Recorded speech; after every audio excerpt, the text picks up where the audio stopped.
Bonjour à tous, bienvenue sur Sensation. Aujourd'hui, je reçois Sylvie Dalifard. Vous êtes membre d'Amnesty International Rouen. Bonjour. Bonjour. Alors ensemble, nous allons parler de tout ce qu'il se passe en Ouganda. Là-bas, Total Energy possède un projet pétrolier à 9 milliards d'euros, comprenant le forage de pétrole et la construction d'un oléoduc. En quoi tous ces chantiers, en quoi ce projet est dangereux aujourd'hui ? Alors, il est dangereux à double titre, mais je voudrais rappeler deux projets, les deux projets pétroliers donc de Total Energy. C'est le forage de pétrole au gisement dit Tilenga, il a été surnommé comme ça, au nord du lac Albert, donc vous pouvez montrer, donc en haut à gauche. C'est ici. Voilà. Au nord du lac Albert, donc en Ouganda. Il est en Ouganda et c'est là où va se passer le pompage et le traitement donc du pétrole. Et deuxièmement, la construction d'un oléoduc, donc l'EACOP, East African Crude Oil Pipeline, qui traverse donc d'une part l'Ouganda et d'autre part la Tanzanie. Il part donc du parc naturel régional, du parc naturel des Murchison Falls. Et donc, il fait 1400 km de long, il est en rouge sur la carte. Et donc, il sera enterré et il est chauffé, parce que le pétrole est visqueux, à 50 degrés Celsius. Donc, 2 compagnies pétrolières ont été sélectionnées par l'Ouganda, Total Energy, qui est une majeure française, comme chacun sait, et une autre entreprise, la CNOOC, qui exploite un autre gisement, donc à côté.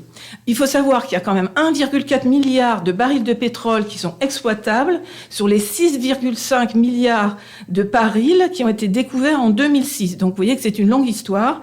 Et l'Ouganda va devenir probablement le 4e producteur d'Afrique subsaharienne avec ce projet. Les prévisions, c'est 200 000 barils donc extraits par jour, 400 puits de pétrole prévus donc au niveau du lac Albert, dont effectivement 130 dans l'aire de Murchison Falls, qui est un site classé de l'Union internationale pour la conservation de la nature, où il y a donc des éléphants, des hippopotames, enfin tous les gros mammifères qu'on peut. Donc c'est un parc touristique très connu. Et Total s'est vu attribuer 10% des 3840 mètres carrés qui le composent. Donc il y aura des routes avec beaucoup de camions, des pistes d'atterrissage, donc un aéroport, des sites de stockage des déchets pétroliers, et donc au pied de l'aéroport, une raffinerie qui sera pour l'Ouganda, en fait construite par l'Ouganda d'ailleurs. Le problème, c'est de développer une activité pétrolière dans une zone aussi sensible que ce parc. Et donc les ONG et une partie de la société civile s'inquiète de cela. Donc, Total Energy, essaye de dire qu'ils feront que 10 plateformes dans cette région, qu'il y aura beaucoup il y a quand même 130 puits, mais que malgré tout, ils s'arrangent pour diminuer le nombre d'endroits où on va forer. Et puis, ils vont utiliser disent-ils, seulement 1% de la surface allouée. L'oléoduc va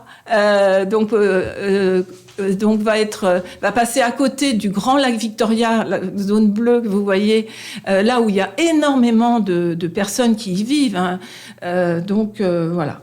Et donc, pour ça, le groupe Total a la complicité du gouvernement dictatorial ougandais de Yoweri Museveni.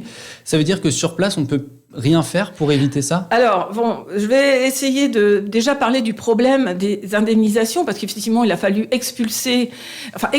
Disons, d'abord, ils ont exercé un droit de préemption auprès des personnes qui y habitaient. Donc, c'est un vrai bouleversement pour les gens qui vont être à proximité et de l'oléoduc et du forage. Et donc, ces personnes ont quand même droit à une indemnisation, sauf qu'elle n'est pas forcément suffisante. Donc, il y a des gens qui refusent cette indemnisation parce qu'ils estiment qu'ils ne peuvent pas avoir assez pour acheter un autre endroit, puisque donc il y a des personnes qui se retrouvent soit accepter une indemnisation financière, soit donc effectivement être relogées ailleurs. Mais le problème, c'est que effectivement, le gouvernement ougandais veut absolument son projet. Pour lui, il considère que c'est important et il fait il intimide les responsables d'ONG qui refusent un peu ce projet. Et donc c'est un vrai problème parce que ce pipeline passe par des zones de présence humaine, là où les gens travaillent la terre. Et le problème aussi, c'est que l'indemnisation parfois tarde. C'est-à-dire que des fois, ça peut être 4 ans avant que les gens soient indemnisés, ce qui fait que pendant 4 ans, ils n'ont pas le droit de toucher à la terre. Donc comment vivent-ils ? Et donc, justement, vous avez parlé il y a combien de personnes sur ce chantier et qui sont les personnes qui y travaillent ? Ce sont des paysans qui sont exploités ? Alors, alors en fait, ce que je peux vous dire, c'est qu'il y a 100 000 personnes, a priori, qui sont affectées par le projet. C'est ce que Total Energy appelle les PAP. Pour ce qui concerne les chantiers, je ne sais pas exactement comment ça se passe, mais pour ce qui concerne effectivement les personnes qui donc vont être amenées à déménager parce que justement ils sont sur le trajet, c'est effectivement 100 000 personnes et Total Energy préfère parler de 19 000, je crois, foyers.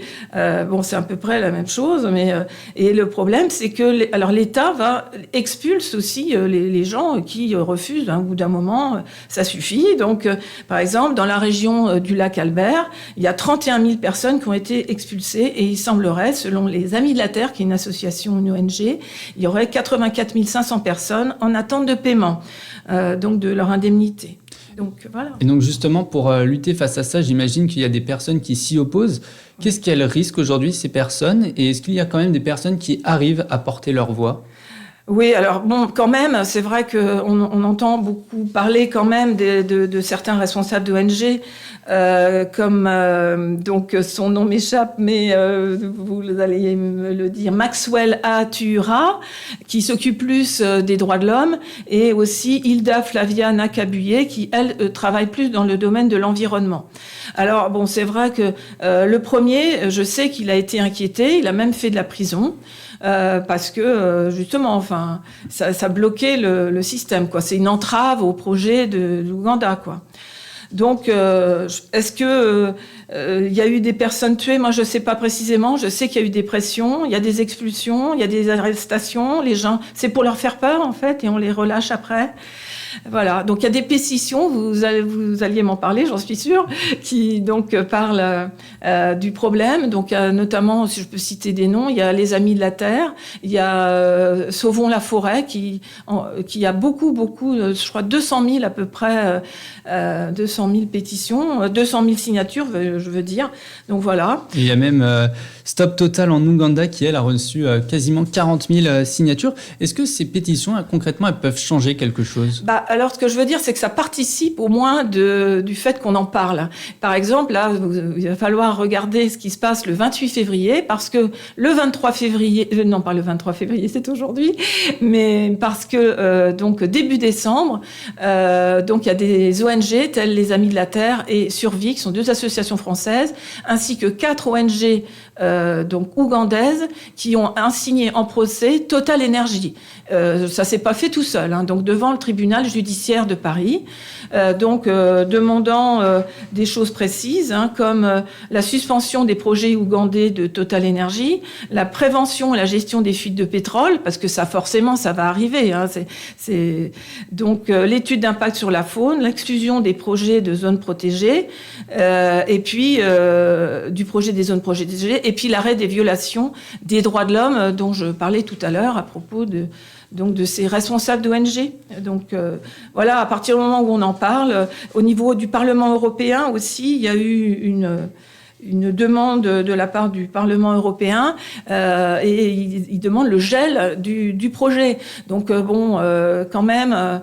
il se passe quelque chose. Ça fait, comme je vous ai dit, ça fait des années que Total Energy est sur le coup, si on peut se permettre. Mais ça se sait. Je veux dire, on en parle dans pas mal d'émissions quand même. Espérons, mais que ça fera bouger les choses. Et très rapidement, pourquoi est-ce qu'on n'a pas agi avant ? Vous dites que ça fait longtemps que c'était dans les tuyaux. Pourquoi attendre que ça se fasse pour agir ? Je suis pas sûre que je suis la meilleure personne pour répondre. Déjà, l'information, c'est déjà bien. Vérifier les choses, hein, c'est comme toujours, un journaliste doit vérifier. Moi, je suis pas journaliste, mais il faut vérifier ses sources. Je veux dire, pour déjà signer Total devant un tribunal judiciaire, pas juste un tribunal de commerce, je ne sais pas. Apparemment, c'était pas évident. Donc, tout ça est compliqué. C'est quand même le rapport du pot de fer contre le pot de terre, comme on dit. Et on va suivre ça très attentivement dans les prochains jours. Donc, merci Sylvie Dalifard d'avoir été avec nous sur Sensation aujourd'hui.